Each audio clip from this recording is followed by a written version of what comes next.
Hi, this is David with Desert Psycho Gaming, and I'm a little bit late on this one. It's not breaking news, but it is relatively new news that reprints of both Brilliant Stars and Evolving Skies are coming in July. I don't know how much product is going to be here, but if it follows the pattern of other Sword and Shield sets that have been reprinted, such as Vivid Voltage, Darkness Ablaze, there could be an enormous amount of product on shelves. So the market has already responded to that. Booster boxes of Evolving Skies have pulled back. The cheapest I've seen it for right now is about $111 a box. That's on StockX. So there's other fees associated with using StockX, so that brings it down to around $130. Now that's a far cry from pushing 200 that those boxes were at. So although the new product isn't here yet, there is anticipation for it, and there's going to be a massive reduction in price. So reduction in price of sealed product is also going to mean reduction in price in singles, because when there's more and more boxes to open, there inevitably are going to be more chase cards, both graded and on the market. Again, I have no idea how much product we can expect, but I'm assuming it'll probably be pretty similar to what we've seen previously this year so far. So other news, and this is not a guarantee, this is speculation, as whispers I heard in the grapevine, are considerations that certain Sun and Moon sets may be reprinted as well. So a couple of years ago, there was a lot of speculation that they were going to reprint Cosmic Eclipse, and they did. A lot of people don't know this, but there were Cosmic Eclipse reprints. They did not reprint ETBs or booster boxes. They reprinted single packs, which were then inserted into other types of products to help sales. And there were a fair amount of them done, but not enough to really change the market. So with the trajectory of reprinting, it is very possible that other earlier sets will be reprinted as well for a similar purpose, to help bolster other types of products.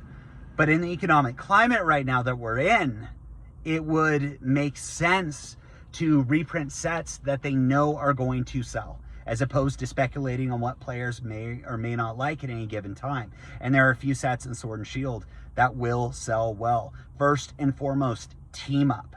Team Up booster boxes are about $1,000 right now. There are some insane cards in that set. The big one is the Latios and Latias GX Alt Art, which arguably helped to really bring alt art cards to the forefront of collector demand. There are some rumors that Team Up may be reprinted, and judging by the way that they are doing reprints, if they do, I wouldn't be surprised if in a limited run there were ETBs and booster boxes printed out. So this is just my opinion, as always, and this is not financial advice, but if you're buying and investing in Modern, I would just err on the side of caution, specifically with Pokemon, because anything is up for grabs, anything is game.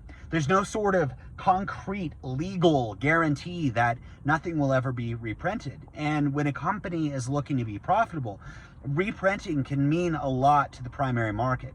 Pokemon has never been one to really strongly support the secondary market. What that means by the secondary market is where it's the collector's market, the singles market, the second-hand, aged-out booster boxes market. Pokemon doesn't really care about it.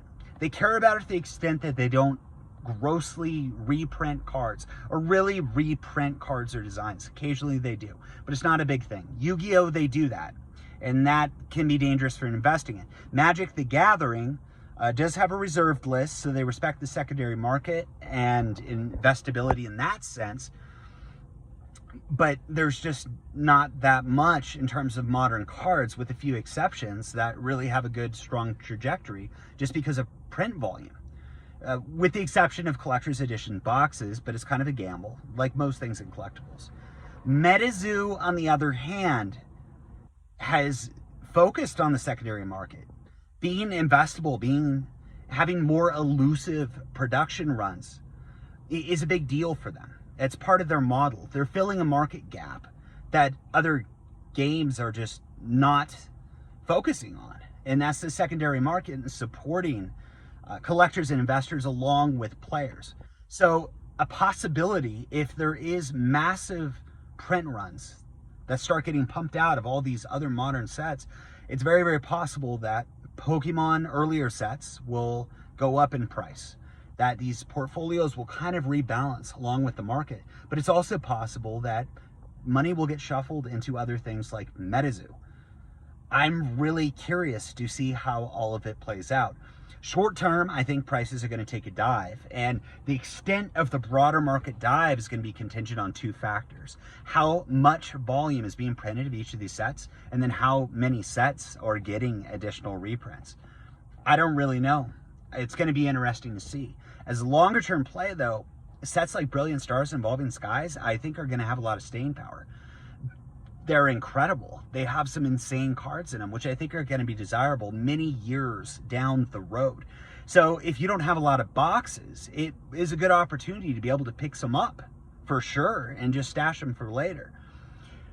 What I remember was XY, when there were massive print runs. The prices tanked and they were stagnant for years. For a while, you could pick up boxes of just about any type of product way below MSRP, because the retailers just had too much of it and there wasn't enough demand. And if they send out massive print runs of a lot of these sets, I don't think the demand is going to keep up with the sheer volume of cards. So there could be a bit of a card recession for a while. But it's good to remember, in XY, prices did catch up eventually. So when you could go pick up a Charizard GX box with some evolutions and different types of packs in there for like $20, and now it's over 100. I mean, there was growth. There was absolute growth. Evolutions was cheap. A lot of these Sun and Moon sets were relatively cheap for a while. You know, Cosmic Eclipse is hundreds of dollars a box. That box was $39.99. So Pokemon has a way of holding value over time, better than a lot of other things. Short term, it can be a bit distressing, because when there's more available and demand decreases, prices go down. And I think prices could go down for a while. Past events do not predict future results, but Pokemon does have a long history of performance. And in modern cards, going back to, let's say, 2013, we can kind of see how they behaved in different types of conditions, in different print runs, in different cycles. And I'm still confident in the long-term performance of Pokemon. So this is my 2 cents on it. If you are buying tons of Evolving Skies and hoping for a short-term play, good luck to you, because there could be a staggering amount of product on the market. Personally, I'm going to be buying some more boxes. I may open some boxes for fun, which will be fun to do. If prices get low enough, I'll feel okay about it. But of this generation, in my opinion, there are 3 sets that really stand out.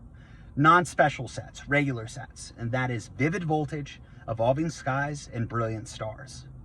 So the fact that these 3 sets are getting reprinted is giving me personally an opportunity to buy more product at retail. And when you're trying to invest in product, the danger is chasing it. Because if you're chasing Sun and Moon sets, more elusive ones, to where they're at, and then they get reprinted to hell, that's not going to be good for you. It's not going to be good for you at all. It's going to take time to get back to where it was. But if you get things at retail and you're comfortable holding it over a period of time, generally it does perform. So this is just my 2 cents on the fairly recent announcement of new Sword and Shield reprints coming out in July. If you like what I say, tell me about it. If you hate what I say and you think it's all cap, let me know too. And if you like hearing these types of videos talking about the Pokemon trading card market, I try to make 2 videos a week on whatever day I can make them. And please like and subscribe. Hope you have a great day.